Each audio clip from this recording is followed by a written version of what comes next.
El invitado de esta noche es el abogado Marcelo Espinel, director de proyecto de la Fundación Ciudadanía y Democracia del Ecuador. Con él vamos a tratar varios temas. Fundamentalmente hablaremos de la lógica de la política internacional, además de algo de gobernabilidad en el Ecuador, y haremos una evaluación comparativa de cuál fue el rol que tuvo la asamblea anterior, la peor, según sondeos a nivel nacional de la historia, versus esta asamblea que recién empieza. Marcelito, muchas gracias por aceptar la invitación. Bienvenido al Hashtag Político. Hola César, muy buenas noches y un saludo muy cordial a toda tu audiencia. Para mí realmente es un gusto poder estar aquí conversando con ellos al respecto de cómo se ha ido desarrollando estos distintos fenómenos en nuestro país y en la región. Muchísimas gracias. Nuestro invitado de esta noche es abogado por la Universidad Central del Ecuador y máster en Gobierno y Gestión Pública por la Universidad Pompeu Fabra de la ciudad de Barcelona. Durante 18 años ha estado vinculado a la sociedad civil en el Ecuador, específicamente en la promoción y defensa de derechos humanos, así como la transparencia y el gobierno abierto. En el 2018, el Gobierno Nacional le otorgó el Premio Nacional de Juventudes en la categoría de Liderazgo y Derechos Humanos. Actualmente, es director de proyectos de la Fundación Ciudadanía y Desarrollo y cofundador y coordinador de la iniciativa ciudadana Observatorio Legislativo, el primer observatorio legislativo permanente en el Ecuador. Fue además el primer ciudadano en ocupar la silla vacía en el municipio de Quito para la discusión y aprobación de la Ordenanza Municipal de Gobierno Abierto y es miembro principal del Consejo Consultivo de Gobierno Abierto del municipio de Quito. Empiezo por lo último. ¿Qué es esta noción del gobierno abierto? Bueno, el gobierno abierto, César, es un nuevo modelo de gestión que lo que procura es tratar de recuperar la confianza de la gente en las instituciones públicas, pero también tratar de lograr involucrar al ciudadano en la difícil tarea de gobernar. Que los ciudadanos comprendamos que nuestra participación en democracia no se puede limitar a elegir autoridades cada 4 años, sino que si queremos construir mejores realidades, tenemos que ser parte de estos procesos. En esa línea, pues, desde el año 2011 se comenzó a fomentar a nivel mundial que los gobiernos tengan 3 ejes transversales: transparencia, participación y rendición de cuentas. Ninguna de las actuaciones públicas debería estar alejada de estos 3 ejes. Posterior a esto, en el año 2017, Quito se convirtió en la primera ciudad en tener una ordenanza de gobierno abierto que ha dado paso a la creación colaborativa de planes de acción de gobierno abierto que contienen pues compromisos adquiridos por la administración pública de cara a fomentar estos 3 ejes transversales que te comento. Y posterior a ello, en el año 2018, el gobierno nacional, el gobierno de Ecuador, es parte de esta alianza por el gobierno abierto y también presentó un plan de acción de gobierno abierto que contiene 10 compromisos en distintos aspectos. Estamos tratando de que precisamente la gestión pública se caracterice por ser transparente, participativa e íntegra y de esa manera tratar de aumentar o fortalecer la cohesión social que debería existir en nuestro Estado. Uno de los mecanismos de participación ciudadana en los gobiernos seccionales es precisamente el de la silla vacía, en el que tú incursionaste por primera vez en Quito para la discusión de varios temas de la ciudad. Quisiera que nos traslades en primer lugar tu experiencia en la silla vacía y en segundo la recomendación para los municipios de ciudades pequeñas, como La Tacunga, por ejemplo, de utilizar este mecanismo de participación ciudadana para la mejor discusión de los asuntos del cantón entero. Bueno, empecemos por la parte jocosa. Cuando se utilizó la silla vacía no había silla. De hecho, sí, llegué al Consejo Municipal y no había un espacio para que el ciudadano pueda, y ahí va la definición, ser parte activa del proceso de debate y aprobación de las ordenanzas municipales. Y en eso consiste el mecanismo de silla vacía, que los ciudadanos podamos ser una suerte de concejales dentro de nuestras ciudades y de esa manera garantizar este involucramiento ciudadano en las decisiones públicas. En el caso de Quito, la posibilidad de acceder a la silla vacía se dio a partir de la aprobación de la ordenanza 102 en ese entonces, antes de que tengamos este código municipal. Y esta ordenanza 102 determinaba de forma específica cómo acceder al mecanismo de participación ciudadana. Como Fundación Ciudadanía y Desarrollo presentamos una solicitud para poder ser parte activa del proceso de discusión de la ordenanza de gobierno abierto, que es la que te comentaba hace un momento, y en ese sentido pues pudimos ser parte del debate, tanto en las comisiones como en el pleno del Consejo Metropolitano y pues posteriormente ya en la aprobación, en la votación. El ciudadano tenía en ese momento el derecho de votar, como que fuera un concejal más, a favor o en contra de la ordenanza. Aquí hay un detalle simpático y es que cuando se utilizó por primera vez la silla vacía en Quito, se logró también que la ordenanza de gobierno abierto se convierte en la primera ordenanza aprobada por unanimidad durante la administración del exalcalde Mauricio Rodas. El Consejo para los Municipios. La transparencia es un catalizador de otros derechos, en este caso el derecho de participación ciudadana. No esperemos nosotros que los ciudadanos ejerzan estos derechos de participación si en primer lugar, por ejemplo, no ponemos a disposición de la ciudadanía qué proyectos de ordenanzas han presentado por parte de los concejales, cuál es el orden del día dentro de las comisiones o dentro del Consejo Metropolitano, para que de esa manera el ciudadano sepa en qué momento solicitar la activación del mecanismo. Es muy penoso, César, por ejemplo, que mientras que en Quito podemos conocer, y en otras ciudades del país también, podemos conocer los proyectos de ordenanza que presentan nuestros concejales o el orden del día, en municipios grandes, como por ejemplo el de Guayaquil y Cuenca, esto es un absoluto misterio. La ciudadanía no sabe si es que un concejal está o no está presentando proyectos de ordenanza, o menos aún, tiene un repositorio al respecto de cuáles son los proyectos de ordenanza que se encuentran en discusión.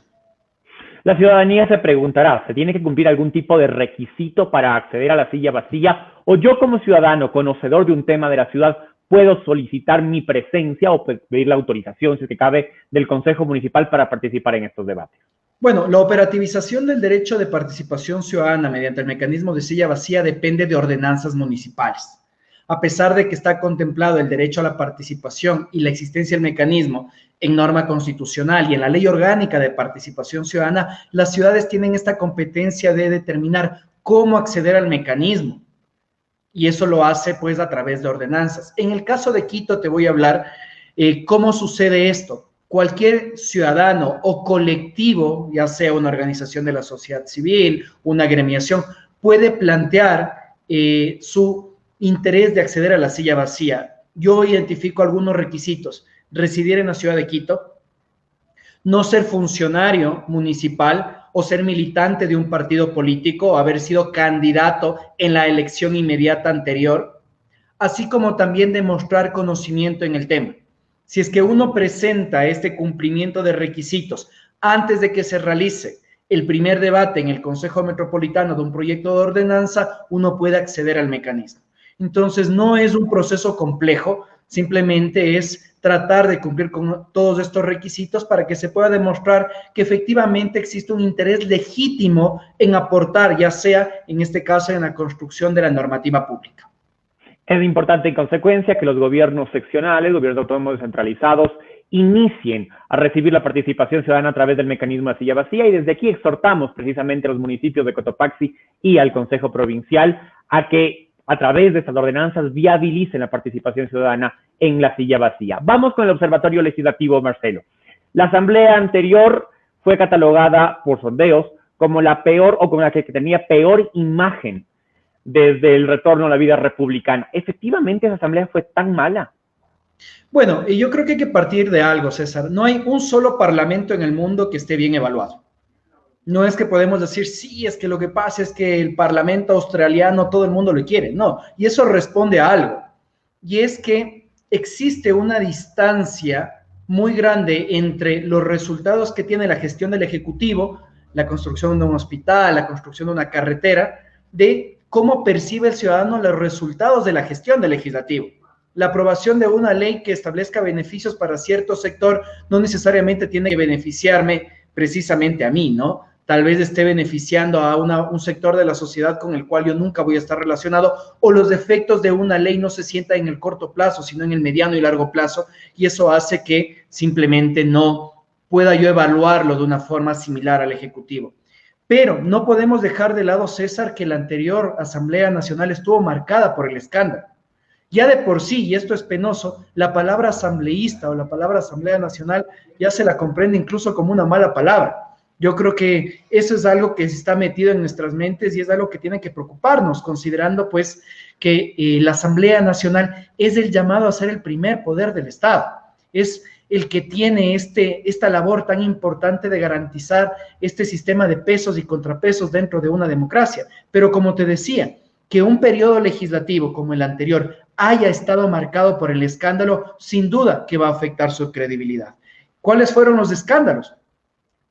Entrega de diezmos, una fiscalización que no llegó de forma oportuna, pues cuando se decidía al respecto de la censura o destitución de funcionarios públicos, estos ya habían huido del país, habían sido destituidos por otras autoridades del Estado, así como también estos constantes procesos de destitución de asambleístas por estar involucrados en supuestos casos de corrupción o incluso la obtención irregular de carnets de discapacidad, como fue el caso del exasambleísta Fabricio Villamar.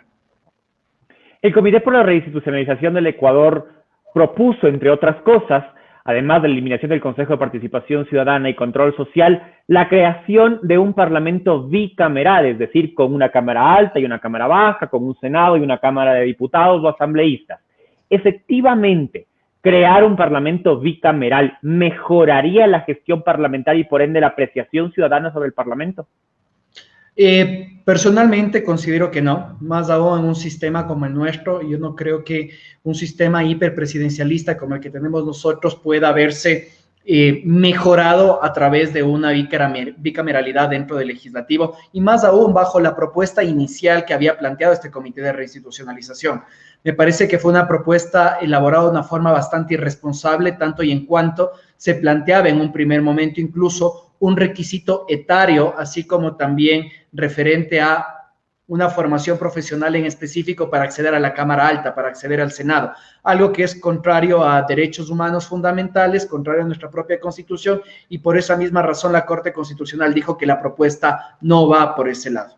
Adicionalmente, yo creo que el problema de nuestro legislativo no radica en cómo está estructurado su diseño institucional, sino que radica en la debilidad de nuestros partidos políticos que son parte ahora de una maquinaria propagandística electoral cada 4 años y que son parte de este sistema clientelar del financiamiento de la política y de la contratación pública.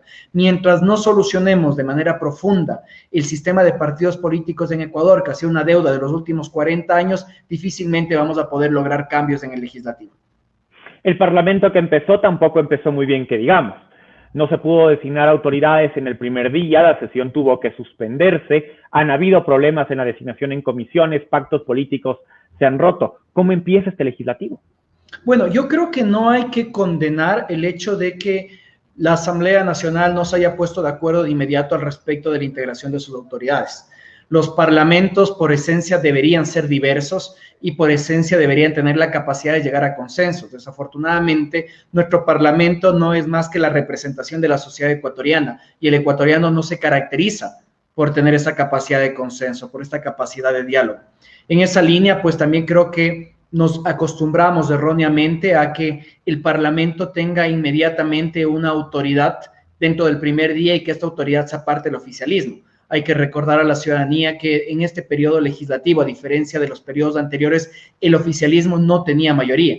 Ninguna organización política llegaba a superar los 69 votos como para poder decir, este del presidente, listo, se acabó, o así se integran las comisiones, listo y se acabó.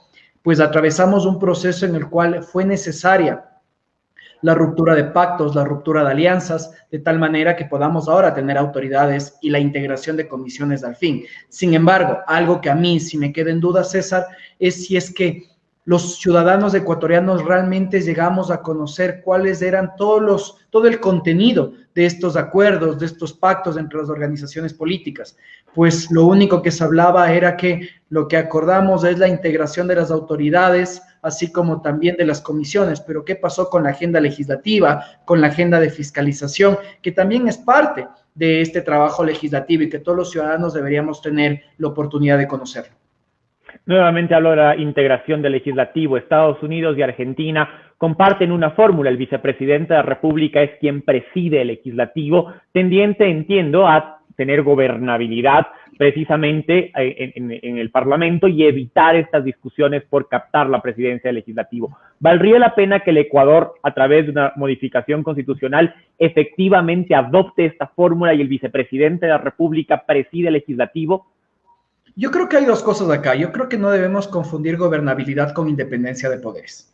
Y desafortunadamente en los anteriores periodos legislativos nosotros creíamos que por el hecho de que la Asamblea Nacional aprobaba proyectos de ley sin siquiera debatirlos porque eran presentados por el presidente de la República, eso era gobernabilidad, cuando realmente era una cooptación de otra función del Estado. Y lo mismo sucede en los procesos de fiscalización. Yo creo que más allá de identificar si es que la presencia del vicepresidente dentro de la Asamblea Nacional nos ayudaría a tener mayor gobernabilidad, tal vez ahí tendríamos que añadir otra arista al análisis, César, y es cuáles son las facultades que actualmente tiene nuestro poder legislativo. Y nuestro poder legislativo ahora se limita únicamente a la a la aprobación de proyectos de ley y también a emprender procesos de fiscalización. A mi criterio, lo que tú propones sería eficiente tanto y en cuanto garanticemos la debida independencia de cada una de las funciones del Estado, pero sumado a la injerencia del Poder Legislativo en otras áreas del Estado, entiéndase la designación de autoridades, para que de esta manera el sistema de pesos y contrapesos no se limite a la labor fiscalizadora y legislativa, sino también a que los partidos políticos sepan que pueden influir en el desempeño, por ejemplo, del Consejo Nacional Electoral, así como también de las autoridades de control, y que estos espacios entregados de forma transparente y objetiva puedan constituirse también en, de una u otra manera, elementos para llegar a consensos. Gobernabilidad y aliados naturales fueron las dos frases que se hablaron el 14 de mayo, cuando el presidente Lasso, a través de su movimiento Creo, rompe la alianza con socialcristianos y UNES, y ellos dejaron de ser sus aliados naturales ideológicos en el Parlamento. Sobre pretexto de la gobernabilidad, Lasso actuó efectivamente bien rompiendo este pacto con los socialcristianos. ¿No se le viene una dura tarea en el Parlamento para tener mayoría? A ver, la tarea iba a ser dura, creo yo, tanto en una alianza con el Partido Social Cristiano o con lo que hizo Lasso. Yo creo que la decisión de Lasso, y me voy a ir a los hechos y voy a darte mi opinión personal, César, no institucional, creo que Lasso optó entre ser secuestrado en el día 1 de gobierno o ser secuestrado en el día 100 de gobierno. A la larga, un acuerdo con el Partido Social Cristiano y con UNES habría dado como resultado, desde mi perspectiva, por ejemplo, que una de las vicepresidencias haya sido entregado a UNES, y en el caso de la ausencia de Henry Kronfle, pues la presidencia de la Asamblea Nacional llegue a pasar a la Unión Nacional por la Esperanza. Y eso era algo por lo cual no votaron más del 50% de los ecuatorianos. En segundo lugar, lo que se veía venir dentro de los acuerdos, de acuerdo a lo que se conoce, es que una de las condiciones que establecía UNES, así como también era parte del interés de Pachacútec, era que se avance en la destitución de la fiscal general del Estado, así como también de los miembros del Consejo de la Judicatura. Esto tal vez habría podido resultar interesante para el Partido Social Cristiano, considerando que quien tiene en este momento, al parecer, más influencia en el Consejo de Participación Ciudadana y Control Social, que habría sido el encargado de designar a sus reemplazos, es precisamente esta organización política. Entonces, bajo estas premisas, creo yo que Guillermo Lasso toma una decisión inteligente al alejarse del Partido Social Cristiano. Tal vez, como te digo, en el día 100 podría ser secuestrado por las nuevas fuerzas políticas, pero, y ahí podemos empezar a hablar de transfugismo político, es interesante cómo con el pasar de los días son cada vez más los militantes de la izquierda democrática, de Pachacútec, del Partido Social Cristiano, e incluso de UNES, que han decidido dar un paso al costado de sus organizaciones políticas, ya sea declarándose como independientes y votando precisamente con la bancada del Acuerdo Nacional. Creo de haber llegado con 12 asambleístas al inicio de este periodo legislativo. En la actualidad tiene 25 integrantes dentro de la bancada, y a través de las declaraciones de Ana Belén Cordero, ella manifestó que al día de hoy tienen hasta 32 votos. Concateno esta respuesta con algo con lo que iniciaste esta entrevista, la crisis de los partidos políticos, y a lo que le sumo la falta de renovación de cuadros en estos partidos. Además de eso, una ley electoral que permite que 23 amigos electos concejales a nivel nacional tengan un partido político con presencia precisamente nacional. 3 preguntas. Número 1, ¿hay que reformar la ley electoral para la vigencia de los partidos? Número 2, ¿por qué la tarea pendiente de los partidos de formar nuevos cuadros? Y número 3, ¿hacia dónde va el remozamiento de la política ecuatoriana? Bueno, en primer lugar, yo creo que hay que tener mucho cuidado con el tema de las reformas. Desde el retorno a la democracia, Ecuador ha tenido más de 20 reformas a las reglas del juego electoral. Y cambiamos precisamente las reglas del juego electoral antes de cada elección. Y eso no nos ayuda a fortalecer la institucionalidad pública, no nos ayuda a construir un Estado de Derecho sólido, estable, fuerte en el país. Y eso hay que tenerlo en cuenta. Creo yo más bien que se hicieron importantes reformas en los últimos cambios al Código de la Democracia, pero que desafortunadamente pues no veremos sus resultados sino hasta los siguientes años. Incluso veía con sorpresa que una de las reformas que obligaba a la UAFE a transparentar información, más bien a obtener información sobre distintos procesos financieros que podrían tener injerencia en la política, no se aplicó en el último proceso electoral, sino que recién hace pocos días la UAFE emitió una resolución que obliga a otros sectores, a otros individuos a reportar sus movimientos financieros. Entonces, creo yo que hay que esperar al respecto de cuáles pueden ser los resultados de estas reformas, incluso al respecto del involucramiento de jóvenes o la participación de jóvenes en las listas, así como también la paridad dentro de la integración de las listas de cara a las elecciones seccionales del siguiente año y las presidenciales del 2025. Entonces, tal vez hay que tratar de ser un poco cautos en esto y también identificar que gran responsabilidad del funcionamiento de la política en nuestro país no depende tanto del Código de la Democracia, sino de la elaboración de reglamentación por parte del Consejo Nacional Electoral para que ponga en práctica temas referentes a, por ejemplo, vigilar si es que se están cumpliendo o no adecuadamente los procesos de democracia interna, buscar más transparencia y sobre todo oportuno acceso a la información al respecto del financiamiento de la política, tanto de los aportes privados como del uso de los fondos públicos dentro del financiamiento de la política. Al respecto de cómo podemos lograr la integración o la renovación de los partidos políticos, yo creo que desafortunadamente, y esto ha sido una historia de los últimos 40 años, seguimos teniendo partidos políticos caudillistas y que la gran parte de ellos no duran más de 10 años. Si nosotros nos fijamos en aquellos partidos políticos que llegan al poder, tienen 10 años de vigencia y luego desaparecen. Muy pocos partidos, como el Partido Social Cristiano, la Izquierda Democrática, que ya le han vuelto a otorgar personería jurídica hasta hace algunos pocos años, son partidos que se han podido mantener en vigencia. Pero recordarás tú que la Democracia Popular, la Unión Demócrata Cristiana, el mismo Alianza País, son partidos que llegan al poder y desafortunadamente desaparecen. Entonces hay que pensar cuál es el rol que están teniendo los partidos políticos y sobre todo, cómo están involucrando a las nuevas generaciones dentro de la actividad política. Y ahí es donde yo creo que está la oportunidad para la renovación. Los partidos políticos no están hablando de aquellos temas que les están interesando a las nuevas generaciones. Yo no he visto partidos políticos más allá de que hubo un intento de la izquierda democrática que estén hablando como, por ejemplo, movilidad sostenible, economía circular, derechos de personas que han sido históricamente vulneradas, históricamente discriminadas, así como también derechos de los animales y derechos de la naturaleza. Cuando se dice que al joven no le interesa la política, eso es completamente falso. Lo que no le interesa al joven es el actar tradicional de los partidos políticos. Pero si tú ves, hay jóvenes que están luchando, por ejemplo, por estos temas que te acabo de comentar, que son actos eminentemente políticos. Entonces, ¿en dónde está este futuro? Tratando de lograr que los partidos políticos logren conectar precisamente con los ciudadanos, ¿no? Sobre todo con estas nuevas generaciones, con estos millennials que constituyen más del 50% del padrón electoral hoy por hoy. Con la justificación de tener cercanía entre las autoridades electas y el público que las vota, se empezó a distritalizar particularmente las provincias grandes y en el caso de Quito, adicionalmente la división de concejales urbanos y rurales por zona. Evidentemente en el resto de cantones tenemos listas de concejales urbanos y listas de concejales rurales que compiten por esos mismos escaños. ¿Vale la pena continuar con esta mecánica de distritalizar las provincias grandes tendientes, insisto, a que los representantes sean cercanos a su gente o más bien deberíamos volver a circuitos grandes en los cuales la representación de las minorías sea mucho más asequible? Yo creo que es correcto la distritalización, considerando precisamente las diferencias entre el ámbito rural y el ámbito urbano, así como también el crecimiento de la población. Sin embargo, esto tiene que ser combinado con dos cosas. La primera, que realmente existan requisitos que sean exigibles y auditables al respecto de la pertenencia o no de ese candidato a ese distrito.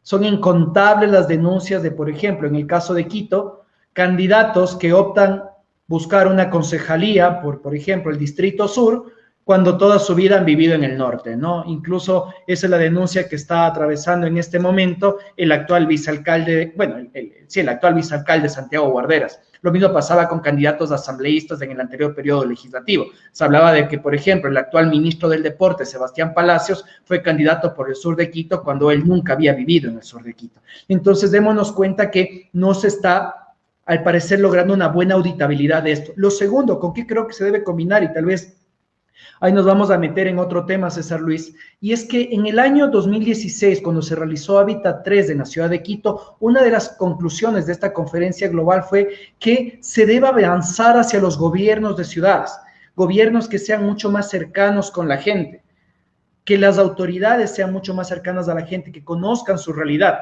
En ese sentido, bajo esta conclusión de Hábitat 3, tiene mucha más validez que avancemos hacia esa distritalización. ¿Y qué debería pasar en el caso de Quito? Algo que se ha discutido en los últimos años, avanzar hacia un modelo de alcaldías menores. Es imposible que en una ciudad tan grande como es Quito ahora, que es la más poblada del país, se pretenda gobernarla con un solo, en este caso, burgomaestre.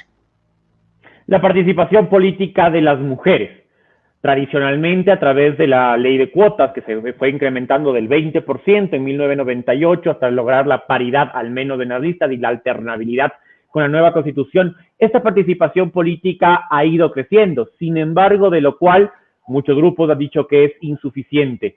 ¿Es que los votantes no votan por mujeres o las mujeres no quieren participar en política? Yo te pongo un elemento adicional para el análisis antes de responder esas preguntas que plantea César. En el periodo 2013-2017 tuvimos la Asamblea Nacional con la mayor integración de mujeres en la historia. Pero también fue la Asamblea Nacional con la menor incidencia de reelección de mujeres en la historia.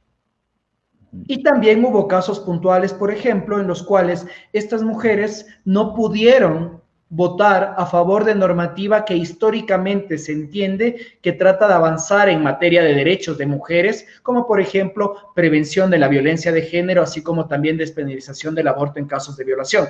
Recordarás que Rafael Correa amenazó a sus legisladores que en el caso de que se apruebe eso, él iba a renunciar a la presidencia del movimiento político. Fue un chantaje bastante deleznable. En ese sentido, la presencia de mujeres en política, al menos en ese periodo legislativo, no nos garantizó ni un avance en materia de derechos históricamente defendidos por las mujeres, así como también la ciudadanía no volvió a confiar su voto precisamente en estas mujeres. En esa línea yo sí creo que no solo referente a mujeres, sino hombres, mujeres, jóvenes, personas históricamente discriminadas, personas con algún tipo de discapacidad, no deberían acceder a un cargo de elección popular por una cuota, sino precisamente a través de ejercicios de voto informado, de voto responsable y de voto consciente por parte de los ciudadanos, para que en el caso de que se quiera tener una asamblea que un 100% esté integrado por mujeres, los ciudadanos lo quieran hacer. ¿Por qué? Porque es la voluntad del ciudadano de escoger a con quien se siente representado, sin perjuicio, y en esto quiero ser muy claro, de que las condiciones para poder militar en un partido político, para acceder a un cargo público, así como también sucede en el sector privado, son mucho menos beneficiosas para las mujeres que por los hombres. Y eso no hay que dejarlo de lado. Realmente que una mujer pueda acceder a un cargo público es mucho más complicado precisamente por las condiciones sociales en las cuales vivimos, en las que no debemos obviar que existe machismo. Incluso se me viene a la mente uno de los datos. Recuerdo que la integración de las comisiones en el anterior periodo legislativo, de las 13 comisiones que tenía la Asamblea Nacional en los últimos 2 años, 12 eran presididas por hombres y una por una mujer, que precisamente era la Comisión de los Derechos de los Trabajadores, presidida por la ex asambleísta Karina Arteaga. Y ahí habrá que preguntarnos cuáles fueron los razonamientos de los asambleístas para que, a pesar de que existía más de un 40 y pico % de mujeres en la Asamblea Nacional, esto no se trasladó en porcentajes a la presidencia de las comisiones. Uno de los principales problemas en la política nacional es la falta de democracia interna en los partidos, porque precisamente estos partidos se han vuelto, lo acabo de decir hace unos minutos, en entes caudillistas que aparecen en cada elección, pero no desarrollan procesos internos, primero de formación y segundo de democracia. Colombia, a través de las consultas partidarias, ha tratado de ir dando espacios a nuevos cuadros, y Argentina, en cambio, instauró las PASO, las primarias abiertas, simultáneas y obligatorias, en donde se tienen 2 decisiones. La primera, quién representa al partido, y la segunda, qué partidos, al superar la valla electoral, pueden participar. El Ecuador debería tender hacia un sistema de primarias como esas, y no solamente la reunión de amigos levantando las manos en cada uno de los partidos. En primer lugar, coincido con lo último que dice César, que el ideal no es tener a los dueños del partido político decidiendo quién es candidato y quién no es candidato, porque eso a la larga lo que hace es perennizar el modelo caudillista que tenemos en Ecuador de partidos políticos. Ahora, lo que tú planteas que sucede en Argentina y en Colombia es ideal tanto y en cuanto también busquemos que los partidos políticos puedan aumentar la participación de militantes.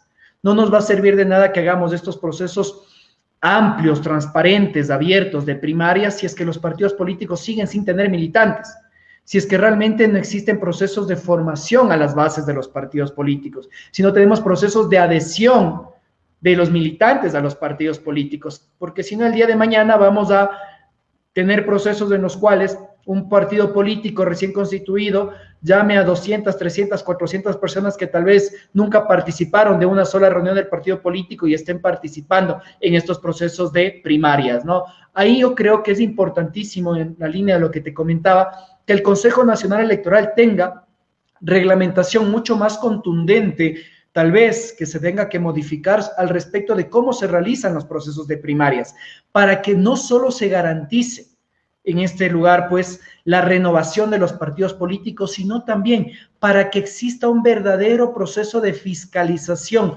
previa de los representantes de los partidos políticos. ¿A qué me refiero? Si es que yo como militante del partido político elegí a Juan Pérez para que sea candidato y Juan Pérez gana la elección en la Asamblea Nacional y de repente se aleja de la línea del partido, comete un acto de corrupción, que no solo sea la Asamblea Nacional en su ejercicio de depuración y las autoridades jurisdiccionales quienes sancionen a Juan Pérez, sino también aquellos militantes del partido político, pues traicionó a el código de ética partidario o esta línea ideológica del partido. Varios temas se quedan en el tintero. No quiero cerrar esta entrevista sin que nos ayudes en el análisis respecto a las reelecciones. Desde que se aprobó la Constitución del 2008 ha habido un vaivén de disposiciones, primero permitiendo únicamente una reelección, es decir, 2 periodos en cada uno de los cargos de las autoridades, para posteriormente una reelección indefinida y luego volver a este mismo sistema inicial de una sola reelección en cada uno de los puestos de elección popular. ¿Es efectivamente conveniente mantener una sola posibilidad de reelección para las autoridades? Creo que la reelección indefinida no tiene que ser aplicable al Poder Ejecutivo, tanto a nivel nacional como a nivel local, precisamente por su amplia capacidad de gestionar recursos, así como también su amplia presencia mediática. Eso podría dar como resultado, pues, condiciones inequitativas para quienes tratan de acceder a la presidencia o a la alcaldía de las ciudades. Sin embargo, en los cuerpos legislativos creo que es muy pertinente, tal vez no hablar de una reelección indefinida, pero sí por al menos unos 4 periodos. ¿Por qué digo esto? Porque desafortunadamente la presencia por solo 2 periodos dentro de los cuerpos legislativos nacionales y subnacionales hace que se pierda inteligencia institucional. Existieron asambleístas que ejecutaron periodos legislativos, una función de muy alto nivel, y puedo atreverme a dar nombres: Henry Cocalón del Partido Social Cristiano, Mae Montaño del Movimiento Creo, actual ministra de Inclusión Económica y Social, que ellos durante su labor pues fueron muy responsables al ejecutar sus actividades, pero que desafortunadamente por este impedimento de no poder ocupar más de 2 ocasiones del Poder Legislativo, han tenido que dar un paso al costado en el ejercicio legislativo al menos, y que da como resultado que quienes lleguen a la Asamblea Nacional no cuenten con el conocimiento, con el bagaje necesario, y que esto también se conviertan en tropiezos del inicio del periodo legislativo. Aquí un dato interesante: de los más de 70 legisladores que podían optar por la reelección del anterior periodo, apenas 39 decidieron hacerlo, y de esos 39 solo 13 resultaron reelectos. No creamos que el asambleísta, por el mero hecho de ser asambleísta, tiene ya garantizada la reelección. El ciudadano tiene memoria, el ciudadano también vota bien, aunque no lo creamos, al momento de elegir a sus legisladores, y pues castiga a aquellos asambleístas que no han cumplido de forma adecuada con su labor y premia a través de la reelección a aquellos que consideran que sí lo hicieron. Marcelo, te quiero agradecer por esta oportunidad. Quedan, insisto, varios temas en el tintero, por lo cual será necesaria una nueva invitación y espero que la aceptes, evidentemente. Te dejo para tu despedida. Encantado, César. Para mí ha sido un gusto poder compartir contigo y con tu audiencia, y pues algo que nosotros siempre repetimos dentro de la Fundación Ciudadanía y Desarrollo: que es importante que los ciudadanos comprendamos lo que decía a un inicio, que la democracia no se limita a ejercer nuestro voto cada 4 años, sino que es importante que también ejerzamos nuestros derechos de control social y participación ciudadana, que vigilemos el mandato que le hemos otorgado a las autoridades y que de esta manera no solo fomentemos un ejercicio más responsable de lo público, sino que también vayamos hacia un modelo de un mayor voto informado y así poder tener unos mejores designios para nuestro país. Un gusto, César, y un saludo cordial a tu audiencia.